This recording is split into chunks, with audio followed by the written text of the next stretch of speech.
చెరపకురా చెడేవు.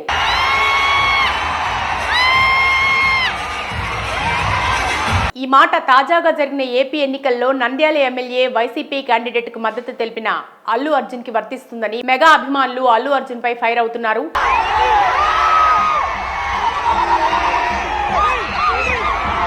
ఎన్నికలకు ముందు జనసేనకు ట్విట్టర్ ద్వారా మద్దతు తెలిపిన బన్నీ ఆ తర్వాత మాట మార్చి తన పాత స్నేహితుడు అంటూ నంద్యాల ఎమ్మెల్యే క్యాండిడేట్ శిల్పా రవిచంద్రారెడ్డికి భార్యతో కలిసి నంద్యాలకు వెళ్లి మరీ మద్దతు తెలపడం అందరూ చూశారు.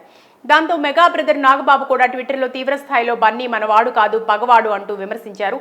ఆ తర్వాత ట్విట్టర్ నుండి చేసిన కామెంట్స్ ని తొలగించాడు.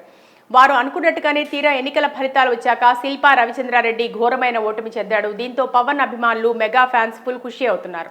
అంతేకాదు బన్నీకి తగిన శాస్తి జరిగిందని, ఒకరిని ఓడగొట్టాలని చూస్తే వారే చివరికి ఓడిపోతారని సోషల్ మీడియాలో విపరీతమైన నెగిటివ్ ట్రోల్స్తో బన్నీని నవ్వులు పాలు చేస్తూ ఘోరంగా విమర్శిస్తున్నారు. ఈ విమర్శలు ఇద్దరితో ఆపకుండా కొద్ది రోజుల్లో రాబోయే పుష్ప 2 సినిమాని ఆడనివ్వకుండా, కలెక్షన్స్ రానివ్వకుండా సినిమాని 2 రాష్ట్రాల్లో బహిష్కరిస్తామని మెగా ఫ్యాన్స్ అంటున్నారు. మెగా కుటుంబం లేకపోతే ఈ రోజు అల్లు అర్జున్ అనేవాడు ఉండేవాడు కాదని, మెగా కుటుంబం సపోర్ట్ తో పెద్ద హీరో అయ్యాక కుటుంబానికి వెన్నుపోటు పడడం కరెక్ట్ కాదని బన్నీని ఎండగడుతున్నారు. అయితే కెరీర్ లో సెలెక్టివ్ గా సినిమాలు చేసుకుంటూ ఒక్కొక్క మెట్టు ఎక్కుతూ పుష్ప సినిమా ద్వారా పాన్ ఇండియా స్టార్ గా జాతీయ అవార్డు పొందిన బన్నీకి ఈ సినిమా తర్వాత మార్కెట్ చాలా పెరిగింది. దాంతో పుష్ప 2 సినిమాపై భారీ అంచనాలు కూడా నెలకొన్నాయి.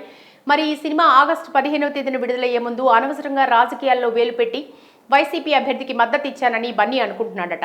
ఈ నెగిటివ్ ఇంపాక్ట్ పోవడానికి మళ్లీ పవన్ కళ్యాణ్ గెలిచిన తర్వాత అందరూ విషెస్ తెలుపుతున్నారని, తాను కూడా విషెస్ తెలుపుతూ తప్పుని కప్పిపుచ్చుకోవడానికి ప్రయత్నం చేశాడంటున్నారు మెగా ఫ్యాన్స్. ఈ క్రమంలో ఇంతకుముందు మెగా కుటుంబంలో చిరంజీవి, రామ్ చరణ్, సాయి ధరమ్, వరుణ్, వైష్ణవ్ తేజ్ ప్రతి ఒక్కరూ మద్దతిస్తే బన్నీ మాత్రం ఇచ్చినట్టే ఇచ్చి జనసేనాని అవమానించాడని, ఇక నుంచి బన్నీని నమ్మే పరిస్థితి లేదని, ఈ నేపథ్యంలో ఎలాగైనా ఆంధ్రప్రదేశ్లో తన సినిమాపై కలెక్షన్స్ ప్రభావం చూపకుండా థియేటర్స్ టికెట్స్ రేట్ల విషయంలో పుష్పకి సపోర్ట్ కావాలి కాబట్టి దానికోసమే విశేష చెప్పడానికి బన్నీ ప్లాన్ చేశాడు అంటూ కొంతమంది భావిస్తున్నారు. నిజానికి ఈ సినిమా గత 2 సంవత్సరాలకు పైగా భారీ బడ్జెట్తో క్రియేటివ్ డైరెక్టర్ సుకుమార్ భారీ స్థాయిలో తెరకెక్కిస్తున్నారు.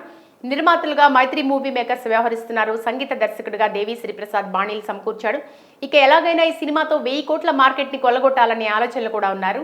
ఈ సినిమాకి సంబంధించిన ప్రమోషన్స్ లో భాగంగా చిత్ర టీజర్ 2 పాటలను విడుదల చేస్తూ అద్భుతమైన రెస్పాన్స్ కూడా వచ్చింది. ఇలాంటి సమయంలో అల్లు అర్జున్ రాజకీయాల్లో జోక్యం చేసుకుని కొంచెం కూడా ఆలోచన లేకుండా విమర్శలు పాలయ్యాడని చిత్ర వర్గాల ప్రజలు అంటున్నారు. మరి ఈ సినిమా ఏ స్థాయిలో కలెక్షన్స్ రాబడుతుందో, పుష్ప 2 విడుదలలో మెగా అభిమానులు కొంతైనా చల్లబడతారో లేదో చూడాలి.